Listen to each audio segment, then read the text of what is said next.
3 days. That's all the warning Aladdin got before the sky over his city tried to kill everyone he'd ever known. And the strangest part of that entire morning wasn't the fire that tore across the heavens, or the thing that crawled out of the wreckage looking like nothing born of this earth.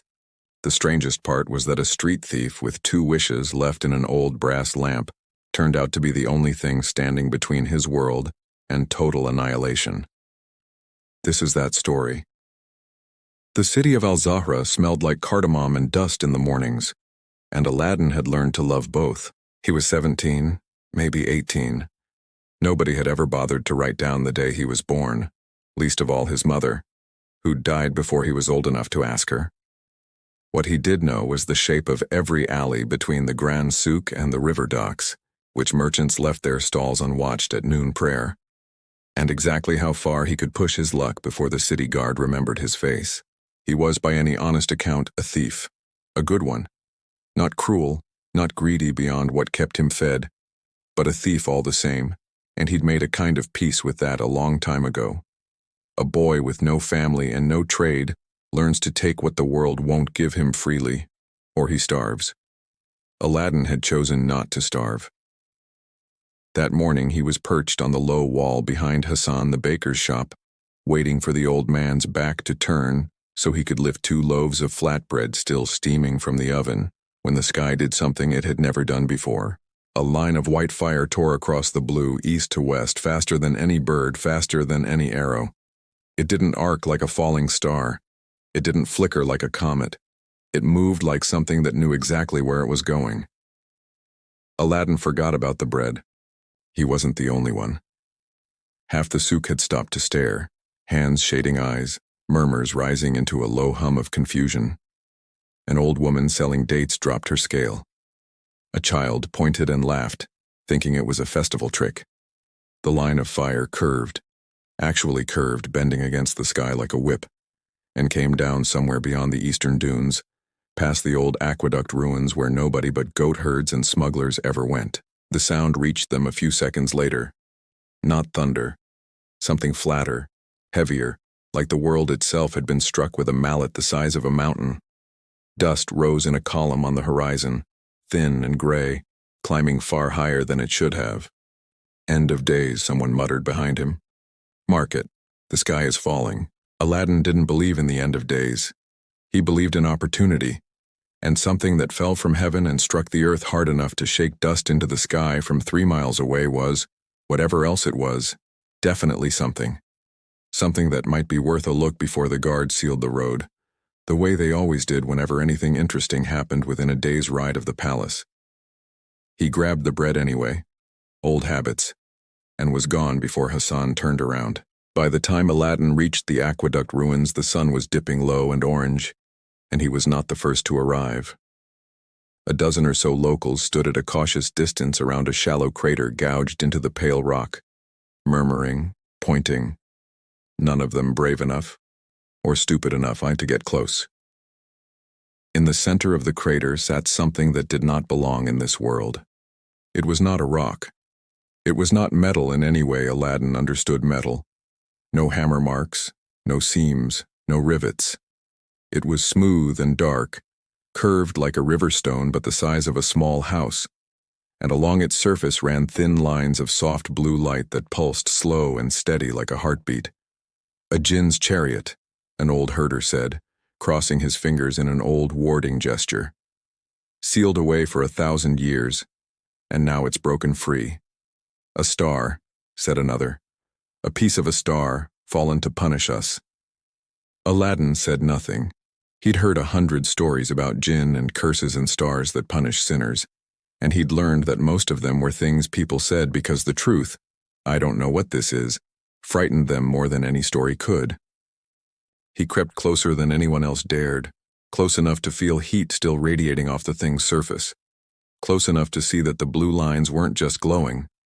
They were moving, flowing like liquid light through unseen channels beneath the surface, arranging and rearranging into shapes that almost looked like writing, almost looked like a language no one alive had ever seen.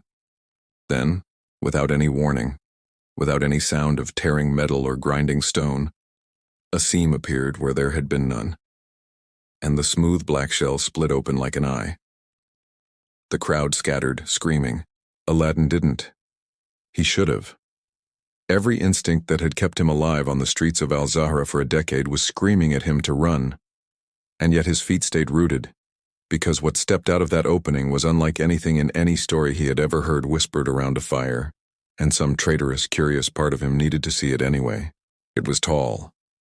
Taller than any man Aladdin had ever seen, its limbs too long, too smooth, moving with a strange fluid grace that had nothing of human clumsiness in it. Its skin, if it was skin, was the deep gray blue of a storm cloud at dusk, and where a face should have been there were instead two large, dark, liquid eyes, and no mouth that Aladdin could see at all.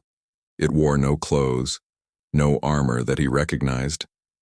Its body seemed wrapped instead in something like a second skin of shifting light, the same soft blue that had pulsed across the fallen vessel. It moved slowly, deliberately, stepping down from the wreck onto the sand, and when it lifted one long-fingered hand toward the fleeing crowd, 3 people fainted dead away.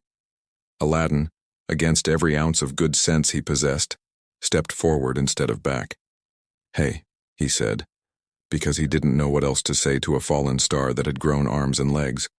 Are you hurt?" The creature turned those dark eyes on him. For a long moment nothing happened at all, and Aladdin became acutely aware of how very alone he was, how very far from any guard post, how very much like a snack he must have looked to something that had just fallen out of the sky in a ball of fire. Then a voice arrived, not from the creature's non-existent mouth, but from somewhere inside Aladdin's own skull, smooth and layered like 3 voices speaking as one. "Your language," it said. "Learning. Give me a moment more." Aladdin took several very quick steps backward.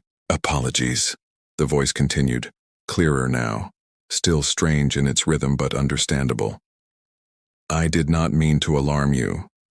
My vessel's translator requires a sample of speech to calibrate. You are the first to remain close enough to provide one. The others fled. The others have better sense than me," Aladdin said honestly. What are you?" "I am called, in the closest approximation your tongue permits, a warden. I come from beyond your sky, from a place your astronomers have not yet named, and I am afraid I bring with me very bad news. Worse than a fireball crashing into the desert? Considerably worse," the warden said, and something in the flat, careful way it said this made the hair on Aladdin's arms stand up. "I was not the only vessel that entered your system today. I was simply the fastest, and the least welcome by those who followed me." Quick pause before we go further. If you're enjoying this one, drop a comment and let us know where you think this story's headed. Because trust me, it does not go where you expect. And if this is your first time here, welcome. We've got dozens more like this waiting for you, so hit that subscribe button and come back for the next one. Okay, back to the desert. The warden explained in that strange 3-layered voice what it meant. There existed far beyond the reach of any telescope Al-Zahra's astronomers possessed, a great expanse of worlds and peoples, more than any human mind had dared imagine. And among them, a scattering of powers who did not build, who did not trade, who did not create. They consumed. They found worlds rich with life, rich with unclaimed resource, and they stripped them bare, the way locusts strip a field, moving on only when nothing green remained. One such power had found Earth. They call themselves in the tongue closest to truth the Voss, the warden said. They detected this world's resources 3 of your years ago. I am a warden of the conquered, an old alliance of worlds sworn to intervene where such harvesting threatens intelligent life before it can defend itself. I came ahead of the Voss fleet to give this world what little warning I could. I did not expect to arrive quite so abruptly. You crashed. I crashed, the warden agreed, with what might have been the alien equivalent of embarrassment. Their vessels moved faster than projected. I was forced to make planetfall before I intended, and in doing so I damaged the very systems that might have helped your people prepare. I have perhaps 3 days before the Voss fleet makes final approach. After that, it didn't finish the sentence. It didn't need to. After that, what? Aladdin pressed. They just take everything, kill everyone. Not everyone at first. They will take the resources easiest to reach: water, the elements bound in your soil, the biological material your world produces in such abundance. They are not needlessly cruel. They are simply thorough. Whatever population remains in their way when the harvesting begins will not remain for long after. Aladdin sat down hard on a chunk of broken aqueduct stone because his legs had stopped being entirely reliable. 3 days, he repeated. 3 days, the warden confirmed. And I regret to say that in my current state I cannot stop them alone. My vessel's weapon systems were damaged in the crash. My defensive capabilities are limited. I require assistance. Specifically, and here the dark eyes fixed on Aladdin with an intensity that made him want to be anywhere else in the world. I require someone who knows this world, its people, its cities, and, if the old stories your kind still whispers hold any truth at all, someone who might know where to find a source of power old enough and strange enough that even the Voss have never encountered its like. You're talking about magic, Aladdin said slowly. I am talking about anomalous energy signatures your world's oldest legends describe as magic. Yes. Bound entities. Jinn, your people call them. I detected a residual signature from such an entity less than half a day's travel from this location, bound within a small artifact. If the legends are accurate even in part, such an entity could provide exactly the kind of asymmetric power this world desperately needs. Aladdin's mouth had gone very dry. I might, he said carefully, know something about that. Aladdin had found the lamp 2 years ago, in the collapsed ruin of a merchant's cellar he'd been picking clean after a flood, and he had never told a living soul about it. Because the one time he'd rubbed the tarnish off its side out of pure boredom, smoke had poured out of the spout and folded itself into the shape of a man 12 feet tall with a laugh like rolling thunder, and Aladdin had nearly died of fright on the spot. The genie, Karim he called himself, though he answered just as readily to Old Smoke or Large Blue Problem, depending on his mood, had granted Aladdin exactly 3 wishes over those 2 years. Aladdin had used one, foolishly, in a moment of hunger, to summon a feast so enormous it had fed half his street for a week and drawn entirely too much attention from the city guard. He had 2 wishes left, and had been saving them the way man saves the last coin in his pocket, carefully, anxiously, terrified of wasting them on the wrong thing. He had never, not once, imagined he'd need to spend one of them on an invading alien fleet. He led the warden back into the city under cover of full dark, wrapping it in a merchant's spare cloak that did absolutely nothing to disguise its height or the strange way it moved, and got more than a few terrified stares from night watchmen who decided wisely that whatever they'd just seen was not their problem. They reached Aladdin's small rented room above a defunct tannery, chosen specifically for the fact that nobody with a working nose ever wanted to visit, and Aladdin pulled the lamp from beneath a loose floorboard. It looked as it always did, disappointingly ordinary. Tarnished brass, a curved spout, a handle shaped like a leaping fish, the kind of thing you'd find in any junk pile in any market in the world. Fascinating, the warden murmured, crouching, with some difficulty given the low ceiling, to examine it. The energy signature is unmistakable. Whatever is bound within that object predates my Concord's oldest star charts. This is remarkable. It's also about to save the world, hopefully, Aladdin said, and rubbed the tarnish from its side. Smoke poured from the spout, thick blue-black, curling up toward the ceiling and folding into a shape 12 feet tall, broad-shouldered, with a face like a caricature of a kindly uncle and eyes that glittered like polished coal. Aladdin, my boy, Karim boomed in a voice that rattled the shutters. You'd better have a good reason for... Then the genie noticed the warden crouched in the corner and stopped talking entirely.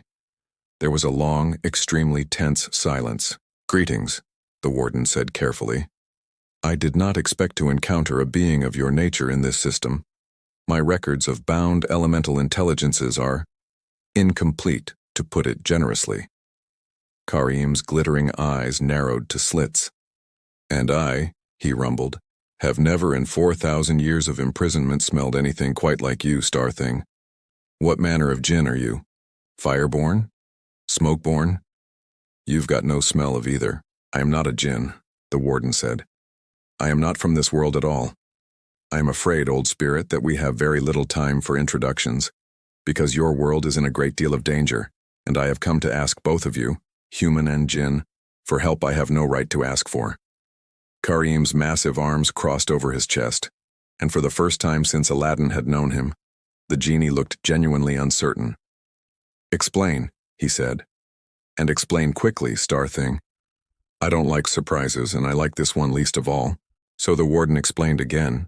The Voss, the harvesting fleets, the 3 days, the desperate hope that a bound elemental power old enough to predate the Concord's records might tip the scales against a force neither Aladdin's world nor the warden's damaged vessel could face alone.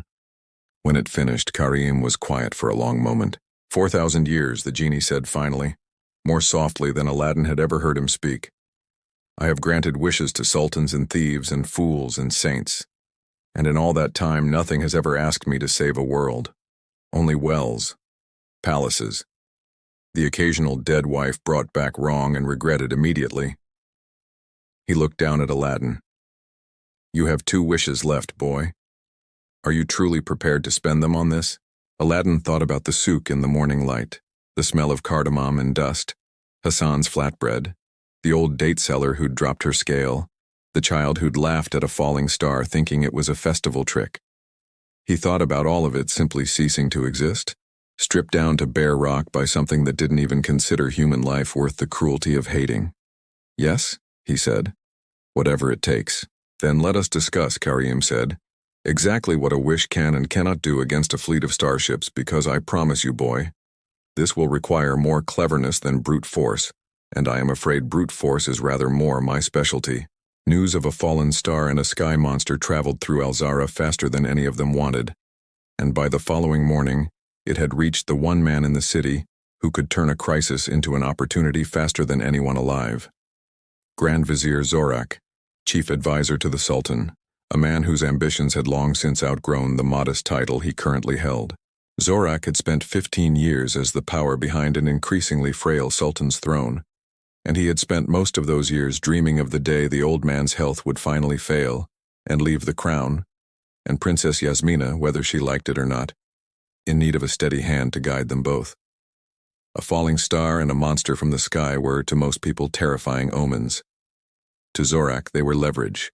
He'd sent his own spies to the crash site before dawn, and while the creature itself had already vanished, spirited away, according to a terrified night watchman, by the thief boy, Aladdin, and something with the voice of thunder, Zorak's men had recovered enough fragments of strange, glowing dark material to know that whatever had fallen from the sky was real, was powerful, and was currently unaccounted for.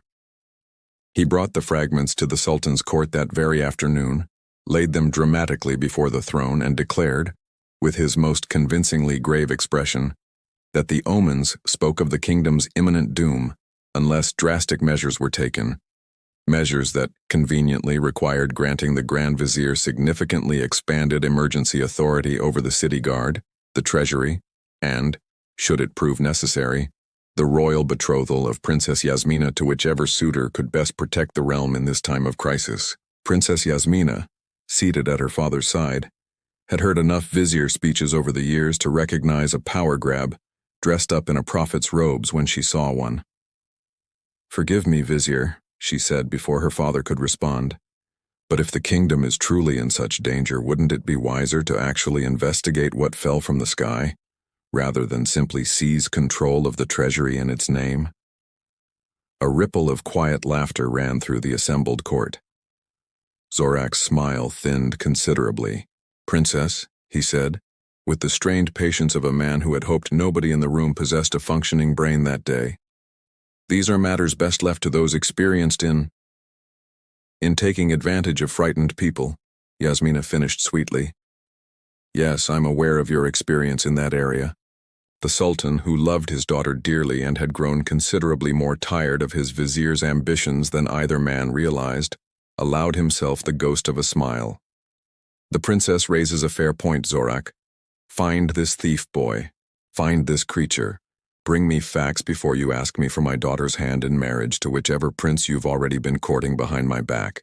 Zorak bowed low enough to hide the fury on his face and left the court already composing in his head a rather more direct plan for acquiring both the crown and the strange power that had fallen from the sky. One that did not require the Sultan's blessing at all. By nightfall of the second day, Aladdin, Karim, and the warden had a plan that Aladdin privately thought sounded less like a plan and more like 3 separate bad ideas wearing a single coat. The warden's vessel, though damaged, still possessed one intact system, a short-range signal array capable of transmitting a single tightly focused pulse, enough, in theory, to disable the shielding of one Voss vessel at the moment of planetfall, if timed with absolute precision. Alone, that pulse would do nothing against a fleet. But if it struck the Voss flagship at the precise instant its commander lowered the shield to extend a harvesting anchor into the Earth, the single, brief window when the Voss were always most vulnerable according to the warden's Concord records, it could, theoretically, cripple the entire fleet's coordination long enough for a second strike to matter. The second strike was where Karim came in. "I can grant enormous destructive force," the genie explained, pacing a slow circle around the small room, careful not to knock his head on the ceiling beam. "But a wish is a blunt thing, boy. It does what you ask, not what you mean. Wish for the fleet destroyed, and I may simply hurl their ships into your own sun and call it done, taking half your sky's water vapor and every cloud your world has left along with them as a side effect. Wish carelessly against a threat this vast, and you may save the world from the Voss only to leave it a lifeless husk in some other equally final way. I have seen it happen. It is why I am so careful with wishes involving worlds instead of wells." "So what do we wish for?" Aladdin asked. "Something precise," Karim said. "Something small enough that I can shape it exactly, at exactly the right moment, in exactly the right place. Because I promise you, the difference between saving your world and ending it will come down to a single well-chosen sentence." "Then we require exact timing," the warden added. "And exact timing requires a launch point close enough to the Voss flagship's expected anchor site to matter, which, unfortunately, is the old, dry lake bed east of your city, precisely where your kingdom's largest garrison is currently stationed for spring drills. So we need the army to not be in the way," Aladdin said, "the warden's ship to still be working enough to send a signal, and a wish precise enough to finish the job without accidentally destroying the world ourselves. Is that everything?" "Also," Karim added dryly, "I suspect your Grand Vizier is currently hunting you through half the city, boy, so we should probably also avoid getting arrested before any of the above becomes relevant." Aladdin put his face in his hands. Wonderful. He was right to worry. Zorak's men found the tannery just past midnight, not through any great cleverness, but because Zorak had simply paid every beggar, dock worker, and gossiping fishwife in the city for information, and someone somewhere had seen a boy leading a very tall, cloaked figure through the alleys the night before. Aladdin heard the guard's boots on the stairs half a heartbeat before the door splintered inward, and there was no time for anything clever, only for Karim to snatch both Aladdin and the still-cloaked warden into a fold of smoke and vanish through the window a bare instant before 6 of Zorak's soldiers burst into an empty room. They reappeared on a rooftop 3 streets away, Aladdin's stomach still lurching from the sensation of having briefly been made of smoke himself. "That," Karim said, setting them both down with more gentleness than his size suggested he was capable of, "was closer than I'd like. Your vizier is resourceful, boy. I'll say that for him. We no longer have the luxury of a hidden base of operations," the warden observed. "And my vessel remains in the open desert entirely undefended, where either the Voss fleet or your vizier's soldiers might reach it first." "Then we go there now," Aladdin said. "Tonight. Before Zorak finds it first and does something monumentally stupid with it." He was, as it turned out, exactly right to worry about that too, because Zorak, having failed to catch the thief boy, had already dispatched a full company toward the crash site at the aqueduct ruins, convinced that whatever power had fallen from the sky was the key to seizing the throne once and for all. Prophecy and Sultan's blessing be damned. They reached the aqueduct ruins an hour before dawn, moving fast and low across moonlit sand. Karim compressed into a shape barely larger than a man to avoid drawing attention from the air, though his footsteps still left craters in soft ground that would have given away their path to anyone tracking closely enough. They were not fast enough. Zorak's company had arrived first, torches bristling around the fallen vessel like a ring of angry fireflies, and the Grand Vizier himself stood at the crater's edge, staring up at the dark, seamless hull with an expression of pure, hungry wonder. "Open it," he was commanding, to soldiers who clearly had no idea how, when Aladdin, Karim, and the warden came over the ridge. "Vizier!" Aladdin called out, because a plan that didn't include being caught skulking in the dark seemed marginally safer than one that did. "Wait, you don't understand what that is." Zorak turned, and his face split into a slow, delighted smile at the sight of them. "The thief boy," he said, "and his sky monster, exactly as reported. Excellent. Seize them." "Zorak, listen to me," Aladdin said, backing up as soldiers fanned out around them. "There's a fleet coming. An alien fleet tomorrow, maybe the day after, that's going to strip this entire kingdom bare if we don't stop it. That ship isn't treasure. It's the only thing standing between us and the end of everything." "A remarkable story," Zorak said, "conveniently designed to keep me from the very power that might make me, that might make our kingdom, unstoppable. Do you take me for a fool, boy?" "He speaks the truth," the warden said, stepping forward, and several of Zorak's soldiers flinched back at the sight of it fully unveiled in torchlight. Gray-blue skin, dark liquid eyes, a shape too tall and too smooth to be anything born of this world. "I am a warden of the conquered.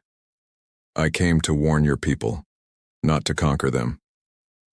The vessel behind me is damaged, its systems fragile. If your soldiers force it open with brute strength, you may destroy the one working component that could yet save this kingdom's people. I beg you, let us finish what we came to do." For one long moment Zorak actually hesitated, and Aladdin thought foolishly that reason might win out. Then greed, as it so often does, won instead. "A creature that can talk," Zorak murmured, "wrapped in power beyond anything in my treasury. Whatever fleet you claim is coming, you are worth more to me sitting in a cage in my palace than flying off to fight it. Take them both. Take the vessel intact, if you can manage it. Carefully."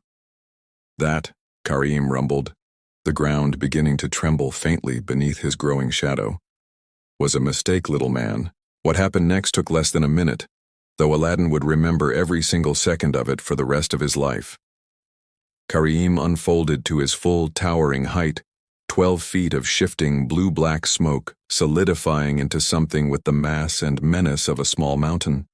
And the soldiers who had been advancing so confidently a moment before suddenly remembered, quite vividly, every story their grandmothers had ever told them about angering a jinn. 4,000 years, Karim boomed, and his voice cracked stone at the crater's edge.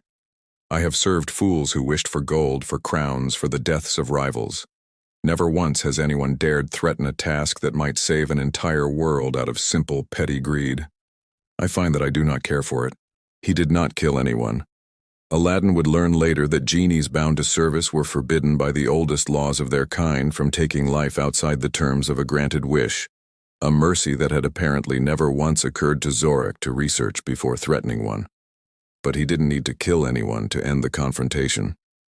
A single sweep of one massive, smoke-wreathed arm sent half the company sprawling backward as though struck by a desert gale. A stamp of one foot cracked the earth beneath the rest and swallowed their torches in a sudden geyser of blown sand. Zorak himself was lifted bodily off his feet by nothing visible at all and deposited, with surprising gentleness given the genie's evident fury, on top of the aqueduct's highest remaining archway, high enough to be thoroughly stuck, low enough to survive the fall he was clearly too frightened to attempt. You can't leave me up here," Zorak shrieked, clutching stone with both hands. "I absolutely can," Karim said, already turning away. "And given that I am rather busy at the moment saving your entire kingdom from something considerably worse than me, I would suggest you spend your time up there reflecting on your choices, little man, rather than shouting at the being who is choosing not to end you." The soldiers who could still stand chose, wisely, to run. "We have lost precious time," the warden said, already moving toward its vessel, dark eyes scanning the damaged hull for further harm. "But the primary systems appear intact. If Zorak's men had breached the outer shell before we arrived, the signal array would very likely have been destroyed, and with it any chance of disabling the Voss flagship at planetfall." "How much time do we have left?" Aladdin asked, following it into the strange, dark interior of the vessel, where the walls pulsed with soft light and patterns that looked disturbingly like a heartbeat slowing under stress. "Less than I would like," the warden admitted. "My instruments detect the Voss fleet already entering your outer system. Planetfall will occur within hours, not days, as I originally estimated. Their approach was faster than projected, likely due to the resource richness of your world drawing them forward more eagerly than usual. We must be in position at the dry lake bed before dawn." Aladdin looked back at Karim, who filled the vessel's doorway like a storm cloud given shape. "Then we'd better move," he said, "because dawn's not that far off." "All right. Before we jump into what happens next, quick one for you. If this is the kind of story that gets your heart going a little, that's exactly what we make here every week. Hit subscribe now so you don't miss the next one. Drop a like if you're invested in whether this kid survives the next 10 minutes, and let us know in the comments what you'd wish for in his position. Because I promise you, the next part is where everything either gets saved or gets a lot worse. Back to the lake bed. They reached the dry lake bed east of the city an hour before first light. The warden's damaged vessel dragged behind them across the sand by an enormous, faintly translucent hand of solidified smoke that Karim maintained with visible effort the entire way. The garrison camp Aladdin had feared finding in their path had, through what he could only assume was pure luck, already broken formation for the pre-dawn watch rotation, leaving the lake bed's center eerily, conveniently empty. They had perhaps 20 minutes to set the vessel's signal array and find what shelter the flat, open ground could offer before the sky itself began to change. It started as a wrongness in the stars, a handful of them, low on the eastern horizon, that did not twinkle the way stars should, did not move the way stars should, growing steadily brighter and larger, with a speed that made Aladdin's stomach drop somewhere down around his sandals. "There," the warden said, dark eyes fixed on the horizon with an expression Aladdin had learned, over the past 2 days, to recognize as something like fear. The Voss fleet. 4 Harvester-class vessels, and at their center, the flagship, larger than the others. That is where the anchor will be lowered, and that is where the shield will fall, however briefly, at the moment the anchor makes contact with the earth. That is our window. "How long is the window?" Aladdin asked. "Under 3 seconds, the warden said. Aladdin let out a breath that was not quite a laugh. "Of course it is." The ships came down slow and terrible, resolving out of the pre-dawn dark into vast, dark shapes that blotted out whole swaths of stars, their undersides lit with cold, blue-white light that had nothing warm or living in it at all. The largest of them, the flagship, settled directly above the lake bed's center with a low hum that Aladdin felt in his teeth more than heard with his ears, and a long, segmented limb of dark metal began to unfold from its belly, reaching for the earth like a spider testing a web.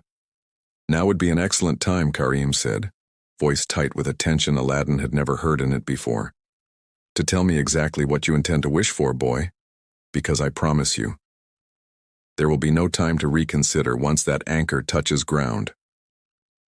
Aladdin's mouth had gone completely dry. Every clever plan he'd rehearsed over the past 2 days seemed to evaporate in the face of that vast, descending shape, that reaching limb of black metal, that low humming sound that felt like the whole world holding its breath. 30 seconds, the warden said. "The signal array is primed. I need only your word, Aladdin, and Karim's power the instant the shield drops." Aladdin closed his eyes for one heartbeat, thought of Hassan's bread, the old date seller, the laughing child who thought a falling star was a festival trick, of Princess Yasmina's sharp wit standing against her father's fool of a vizier, of an entire city of people who had no idea how close they stood to simply ceasing to exist, and opened them again with a clarity he hadn't felt since this whole impossible ordeal began. "Karim," he said, When that shield drops, I wish for this world to be sealed, not destroyed. Not the fleet hurled into the sun. None of that. I wish for every Voss vessel currently within reach of this world's sky to be thrown back through whatever passage they used to arrive here, and for that passage to be closed to them permanently so they can never return to this world or find it again, ever, by any means they possess. Karim went very still. That, the genie said slowly, is a remarkably precise wish for a boy who's never had to fight a war before, Aladdin. I've had 2 days to think about it, Aladdin said. Was it precise enough? It was exactly precise enough, Karim said. And for the first time in 4,000 years of granting wishes to fools and thieves and sultans and saints, something that might have been pride flickered across that vast, glittering face. Warden, on your signal. The anchor touched earth. For one single suspended heartbeat, the flagship's shield flickered, a shimmer of pale light rippling across its vast, dark underside, thinning, dropping. Now!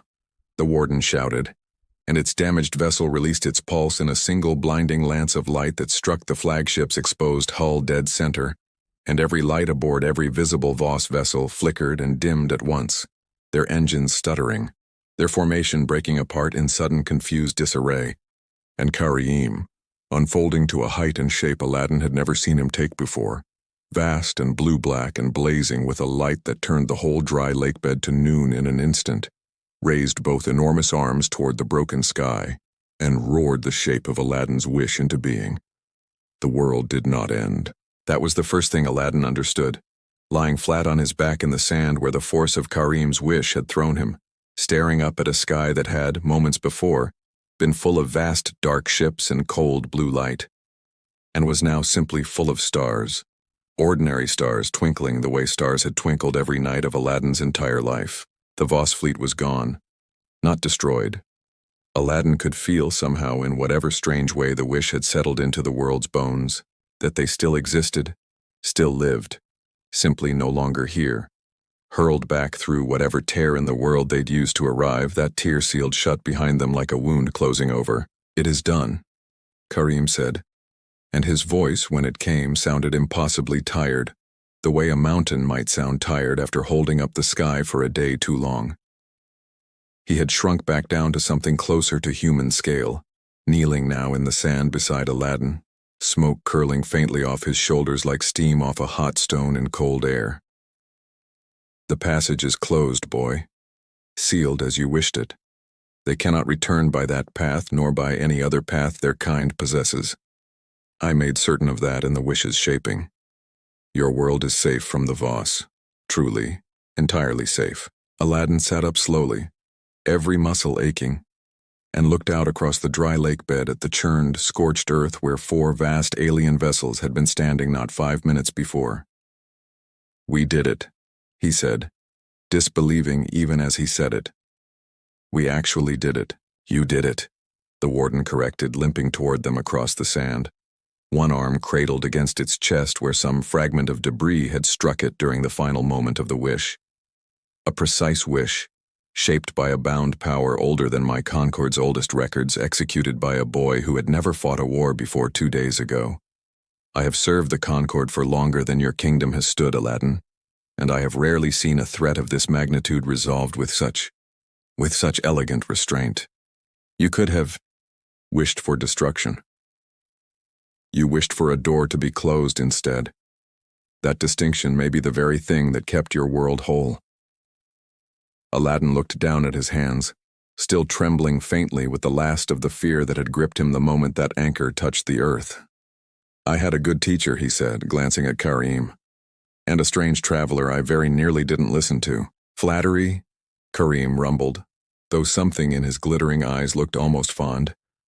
Will get you absolutely nowhere with me, boy. You still have one wish left, and I fully expect you to waste it on something appallingly mundane, the way you did the first. Maybe, Aladdin said, and found for the first time in 2 exhausting days that he had the strength left to smile. Or maybe I'll actually think about it this time.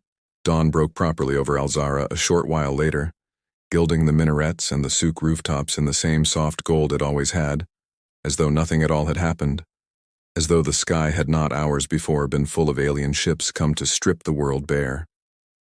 Word of what had occurred at the dry lake bed reached the palace long before Aladdin himself did, carried by garrison soldiers who had seen the strange lights and the vast shapes in the sky and, wisely, decided their duty lay in reporting it rather than investigating it further. By the time Aladdin, Karim, folded down once more into something closer to human size, wrapped in a plain traveler's cloak, and the warden, similarly disguised, reached the palace gates, Princess Yasmina herself was waiting for them, having heard enough fragments of the story to piece together something remarkably close to the truth. "You're the thief boy," she said, studying Aladdin with open curiosity. "The one my father's Grand Vizier has been hunting through half the city for 2 days. "Former thief," Aladdin said. "As of about an hour ago. I'd like to think the boy who helped save the world has a nicer ring to it." Yasmina's mouth twitched, fighting a smile. "We'll see about the title. Where is Zorak exactly?" "My father's guards found his men scattered and terrified halfway across the eastern district, babbling about a jinn and monsters from the sky, but no sign of the vizier himself." "Ah," Karim said, with the air of a man remembering a minor inconvenience. "I left him sitting atop the old aqueduct's highest archway. He should still be there. I imagine he's had rather a lot of time to think. It took a rescue party, a very long ladder, and, according to the soldiers sent to retrieve him, a truly spectacular amount of shouting, to bring Grand Vizier Zorak down from his perch, considerably humbled and considerably less inclined in the weeks that followed, to threaten anyone claiming to be saving the kingdom from certain doom.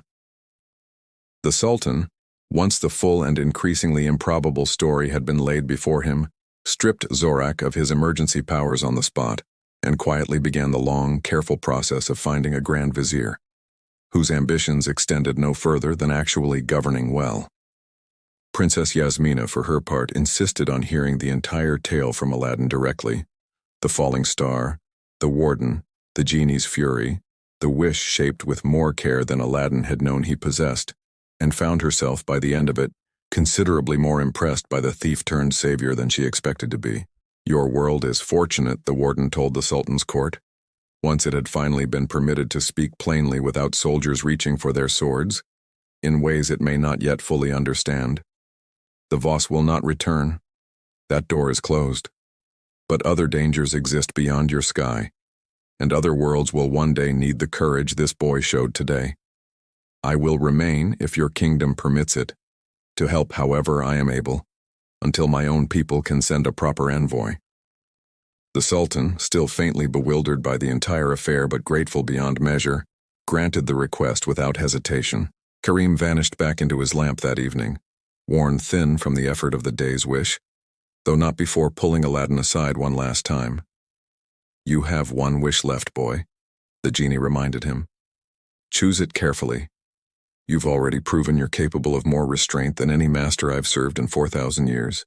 Don't waste that now on something foolish." Aladdin thought about it for a long moment, thought about crowns and gold and every foolish thing a boy who'd grown up with nothing might once have wished for, and then he smiled, small and a little tired, and shook his head. "Not yet," he said. "I think I'll save it. Some things are worth waiting for the right moment." "Wise," Karim said, sounding for once genuinely pleased. "Perhaps there's hope for you yet, boy."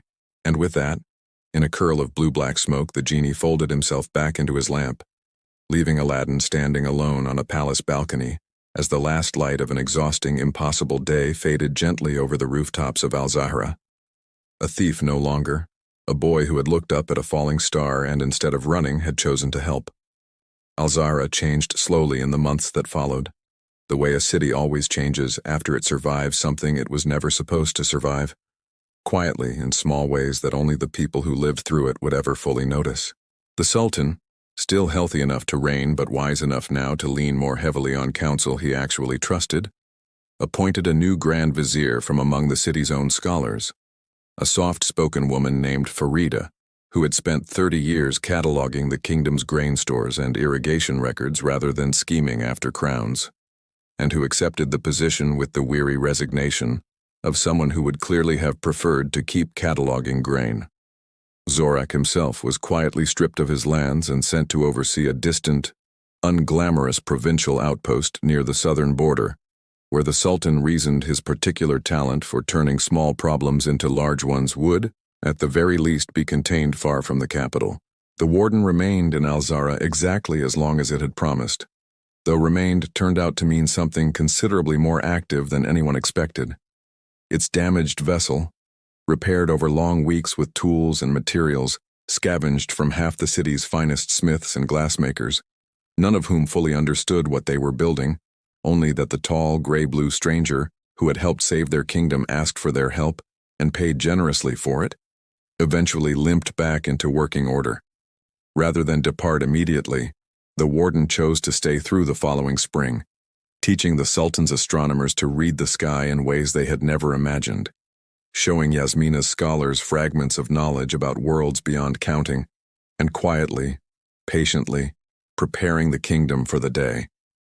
The warden was honest that it would come eventually, when some other traveler from beyond the stars might arrive with less friendly intentions than its own. Your world is no longer hidden, it told the Sultan's court, during one of its final addresses before its eventual departure. The Voss found you once, and though that door is closed, others may yet find their own way here in time. I do not say this to frighten you. I say it because a people who know what waits beyond their sky are a people who will never again be caught as unprepared as you nearly were. Watch the stars. Build. Grow stronger. And should the day come when you need help again, the conquered will remember the courage shown here and will not be slow to answer. Aladdin, for his part, found that saving the world came with far stranger consequences than he'd anticipated. He was, whether he liked it or not, no longer simply a thief who slept above a defunct tannery. He'd been granted, at the Sultan's insistence and over his own considerable protests, a modest house near the palace grounds, a stipend that meant he never again had to lift a single loaf of bread from Hassan's shop, and a standing invitation to the palace that he used, at first, only to check on the warden's progress and, increasingly as the months wore on, to simply talk with Princess Yasmina, who turned out to possess a sense of humor considerably drier and considerably more delighted by absurd stories than her formal bearing at court ever suggested. You do realize, she told him one evening, several months after the invasion that never quite reached them, as they sat together on the same balcony, where he'd said goodbye to Karim, that first exhausted night, that you're the only person in this entire kingdom's history to have both robbed half the Grand Souk and saved it from being harvested by creatures from beyond the stars. When you say it like that, Aladdin said, it does sound like I've had an unusually eventful couple of years. You still have one wish left, Yasmina pointed out. What are you waiting for? Aladdin considered the question seriously, the way he'd learned to consider most things since that morning the sky first tore open above the desert. I used to think a wish like that should be spent on something enormous, he admitted. A palace of my own. Gold beyond counting, that sort of thing. But I've seen what it looks like when someone spends power carelessly, chasing something enormous without thinking it through first. I think I'd rather wait until I actually need it. Really need it for something that matters the way the world needed it that morning. Until then, I think I'm doing all right without it. Yasmina studied him for a long moment, something unreadable and faintly warm in her expression. That, she said finally, might be the wisest thing I've ever heard a former thief say. Former thief who saved the world, Aladdin corrected, grinning. I'm still working on getting that whole title to catch on. Somewhere beneath a loose floorboard in his new, considerably nicer house, the lamp sat quiet and unassuming, waiting, as lamps do, for whatever moment might yet call it back into use. Karim slept easily within it, no longer burdened by the desperate weight of a single world's survival, content for now to let the boy who had wielded him so carefully simply live his life and grow into whatever he was meant to become next. And far above Al-Zara's rooftops, in a sky that once again looked entirely ordinary, entirely peaceful, the stars continued turning exactly as they always had, holding, somewhere among their countless number, whatever story might come next. The world, for now, was safe. And somewhere far beyond the sky, among stars no astronomer in Alzara had yet named, word of a boy and his djinn who had turned back an entire harvesting fleet with nothing but courage, cleverness, and a single perfectly chosen sentence began, very quietly, to spread. Thank you so much for watching all the way to the end. This one was a long ride, and we're grateful you stuck with us through every twist. If you enjoyed Aladdin's story, let us know in the comments, share it with someone who loves a good tale, and don't forget to like, subscribe, and turn on notifications so you never miss the next one. Until then, take care, stay curious, and we'll see you in the next story.